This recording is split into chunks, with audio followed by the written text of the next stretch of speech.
আমি মাথা ঠিক করিলে কথা কইতেছি, আমি সজ্ঞানে বুঝে শুনে তারপর আমি কথাগুলো বলতে আসি। তোমরা জানবা কেমনে? জানার কোনো অপশন রাখছে? এই যে বিষয়টা, এই বিষয়টা তো একটা আলাদা কেস। এটা তারা অন্তরাল করিয়ে রাখছে। কিরা রাখছে? ফুফু জানে আর আমার শ্বশুর মানে তোমার বাপে, এরা দুইজনের এইটার ভিতরে ইনভলভ ছিল।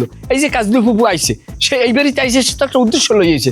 তার বড় মাইয়ারে পান্নার লগে বিয়ে দেওয়ার লাগে এই বাড়িতে আইছে। যখন পান্নার বিয়ের কথা সে শুনলো, তার তো মাথায় হাত। আচ্ছা তাই না? ঠিক আছে, আমি এক্ষুনি গিয়ে আব্বারে ধরতেছি। খারাও, তোমার লক্ষ্য তো কই এই একটা সমস্যা। তুমি কথার আগা মাথায় যাও না, সস করি ওঠো। হলো, তোমার বাপে যেটা করছে একেবারে অমানুষের মতো করছে। তোমার দাদার সম্পত্তি তোমার ফুফু পায় ভাগে, তাইলে তার যে ফরাজের অংশ, সেই ফরাজের অংশ সে কি মুগ্ধহল করছে? এই পর্যন্ত করে নাই। না করিয়ে করছে কি তোমার বাপে হারে পড়াইয়ে জমিরু সব হ্যার নামে লেখ কিনেছে। কোন মর্মে? তোমাকে দুই বাইরে তোমার বাপে অস্ত্র হিসেবে ব্যবহার করছে। তোমার ফুফুরে কইছে কি, তোর মাইয়ে দুইটা, আমার তোলা দুইজন লোককে আনবো, তুই জাগাড়ু আমার লেখকে দে। হে ভালো মানসাব, জাগাড়ু তোমার বাপের নামে লেখকে দিছে, কিন্তু সে জায়গা লেখকে নিয়া তোমার ঘরে আর বিয়ে করায় নাই, সে বিয়ে করাইছে বাইরে।